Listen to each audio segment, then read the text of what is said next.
Alrighty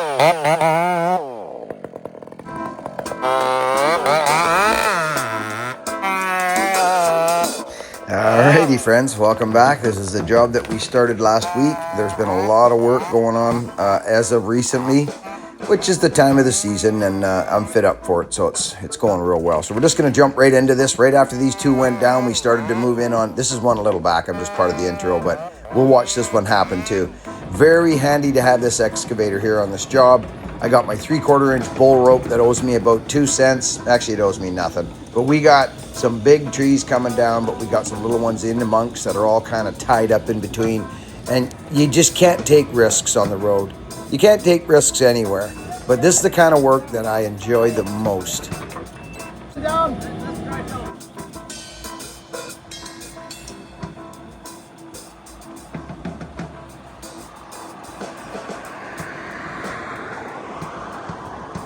Just walk back a couple pops.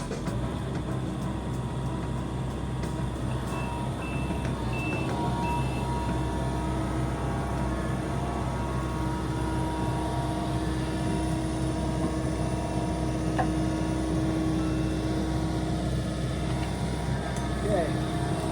Now what do we run?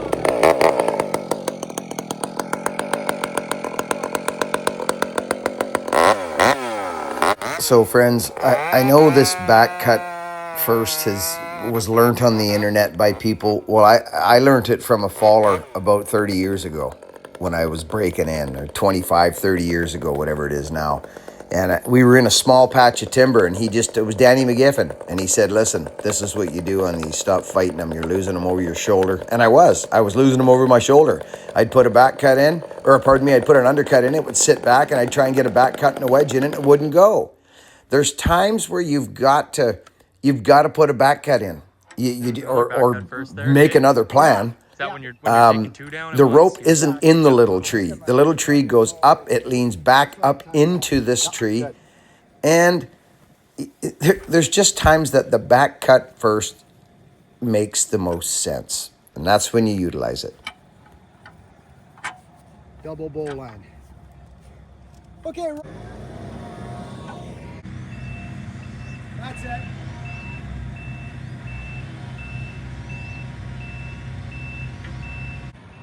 That's pretty good. Yeah, beautiful. It's gonna go right in there. So give me full extension.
Which one are you going for now? I'm gonna get this other fur right now. Okay.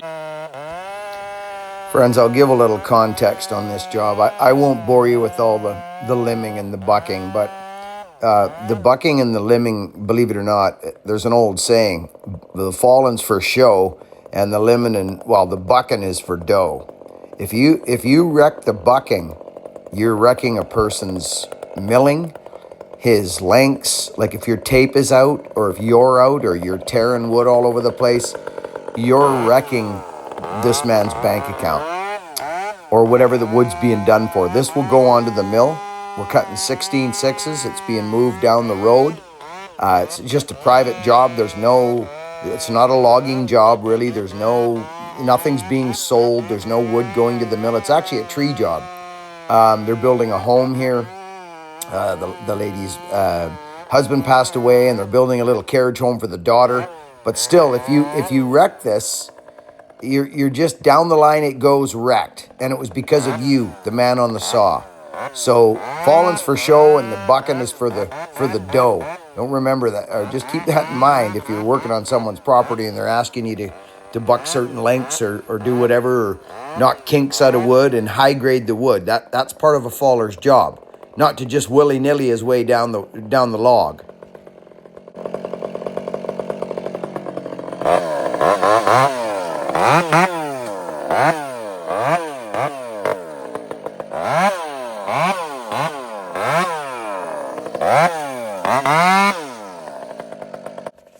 You know, friends, I'll take a moment. The bucking and felling operations of the logging operations are done so differently all over the world. And it really is simply geographics and timber. That's it. The timber tells you, and the grade of the land, the whole situation. Geography tells you what you're going to be using in your hands. Whether you're falling on flat ground and you're trying to fall your trees over other trees so that you can make it nice and comfortable for you to run a 20-inch bar and roll your saw along the log like not the Australians, but the Europeans do. That works for them down there. It doesn't work here. I hate walking through my limbs, for one thing. I do it from time to time depending on the situation, but I can't wait to get up on that log with that long bar and start doing this, even though this is the most taxing part of fallen timber is limbing. Not bucking, it's limbing. Because of the situation you're in. You're stooped a bit. You're just stooped. And if you want to do a good job and not leave, we call them all kinds of things, but limbs that aren't properly bucked flat to the log, if you want to do a good job, you've got to bend over. Or you're bending, you're blowing your tips out like crazy. But to walk alongside a 3-4 foot tree and lift power saws up and over a log to try and... No. It just doesn't work here. So if you're ever in a conversation with anyone, friends, it's strictly geography. That's all it is. You know what I mean? In Europe, they use short bars and littler saws. Here, we can't do that.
Friends, let me know if these voiceovers interrupt your peace in watching this. You'll notice me looking down around. I jumped over. I left that one long because it's all about the next buck. It's all about the next move. What's going to happen when I buck this log? Is the buttress going to go in the dirt or land? Have I got a buck again? Or where's the tension? Where's the compression? Take your compressed wood first. Take the hardwood first. Go to the hardwood. If you got space and air underneath, go there. Because if you're going to change that and make it closer to the dirt, you're kind of defeating yourself. So just think.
I'm gonna gas up.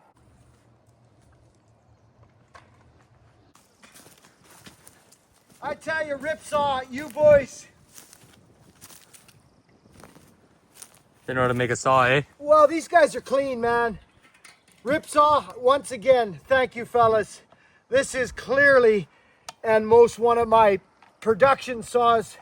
I just love it. We'd have been through 3 tanks of fuel at the 500 right now. Straight up. DGP, these are the products that help me do what I do right here.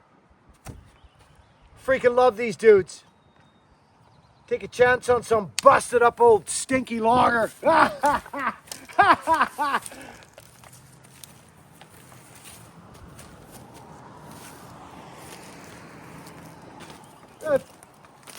Flashbacks at Canoe Creek. Flashbacks at Canoe Creek. There's Canoe Creek right there. You're not doing that with a 20-inch bar.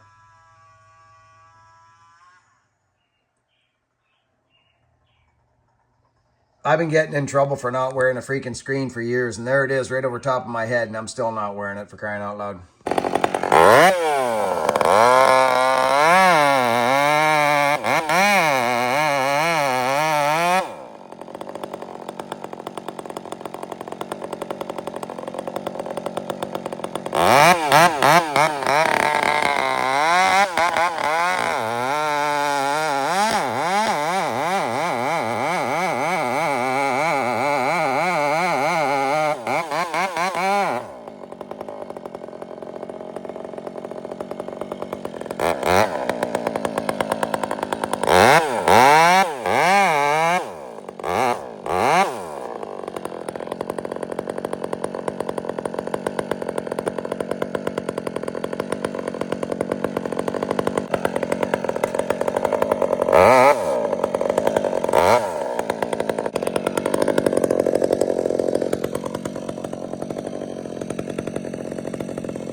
Thing of beauty.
So your typical day, you gather up your couple power saws, your two of everythings, and you go up the hill and you start walking into the bush.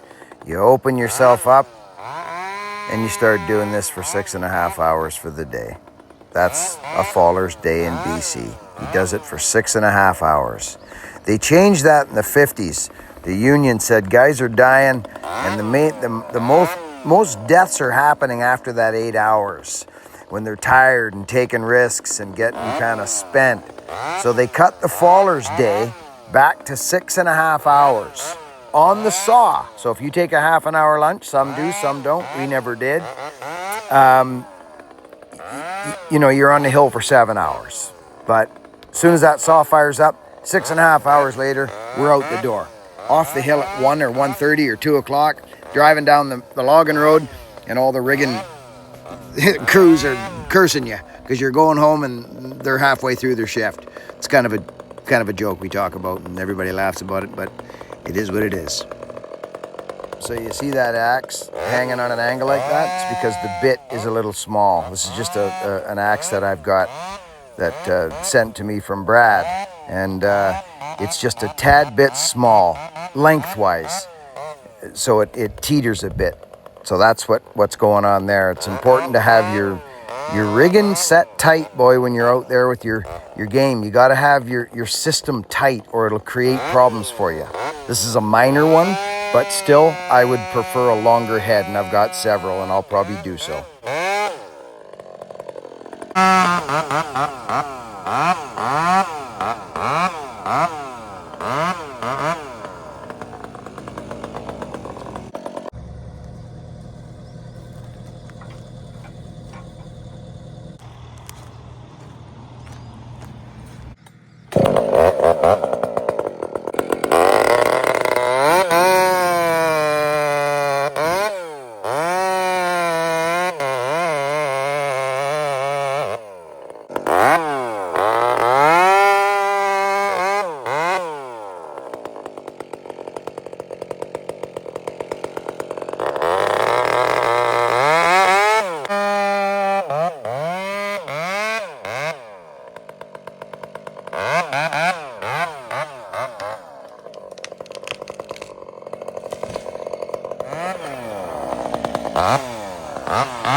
Rinse and repeat.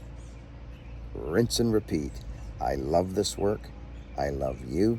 I love the sun shining down on me right now. I love axes. I love YouTube. YouTube has changed a lot of lives, friends. A lot of lives. It is a polarizing place. You see a lot of sadness, and you see a lot of joy, and you see a lot of fake, and you see a lot of real. You see whatever you want, because that's what you search. You search for what you're looking for. And Google is a library. It's a library. So if you watch something, they send that to you again, and then they advertise. Right? So Wooly just gave me a shout out there, or a text, sorry. Wooly, good to see you, Wooly's World. He's a member on our members channel. So I'm here to do one thing: spread love and kindness, and I do it through the use of power saws in the forestry industry. The forestry industry has saved so many young souls, so many young men with no direction, and they get cut up and barked up and bleeding, and they're doing something, and they've changed their lives through the power saw. If that's one of you young men, or you older men, or you middle-aged men, if the power saw or the forestry industry has saved you from the darkness, drop a comment down there and saying yes sirree Bob, it did, Billy Ray. Because I'll tell you, this whole community that I grew up in, Vancouver Island, Nanaimo, I know so many dudes that I went to school with who were tree guys because we weren't that good in school. And we just fell back on the big conglomerates to start our journey in the tree service, which was usually a residential or a commercial game, right? Hydro lines, residential, tree service, pulling branches, working our way up, maybe being a climber. I went down the logging road. I wanted to fall timber, so I went down the fallen game and became kind of both sides of the trade, climber and arboristical and logging. Falling. So that was what it was for me. But it didn't matter what the task was. If I was on a power saw, friends, I was smiling. That was it. I was 27 years old, and I looked at my wife, said, honey, I'm going to sell firewood for a living. She goes, yes, you are. I've got such a sore spot for firewood. That's 105 cords in the yard stacked. This next picture is my dad on the left, and David, a young man, lost soul, who got help through the physical exercise and coming to this realization that the physical aspect is huge for a man. And that was me and my boy and David again on 105 cords. And that's what we done. So you guys all know my story. I'm just very grateful today. And I like to end my videos with a message. I'm not here to tell you to do nothing. To run a short bar or a long bar, or I'm just here to share my life with you, really, and watch a 56-year-old man evolve in this world that we're in, remaining in old school values. I hear people having a hard time in the dating world these days, or that men don't know what to do with, they don't know how to approach women. What is this narrative? What this is the internet. It's got nothing to do with the birds and the bees or nothing else, or natural laws. It has nothing to do with any of that. What it has to do is for a man to have an opportunity to be a strong man, not an indecisive, weak fellow. Be a man. Go flag down what you're looking for. Don't be afraid to be vulnerable with women. What is this narrative? Where does this come from? There's so much opportunity to go find yourself a good woman, because they want love. Women want love. Women want to be themselves. They want to be themselves, but they also want to be with a man, and men want to be with women. This construed up freaking internet, all these narratives that are out there, it's got nothing to do with the birds and bees.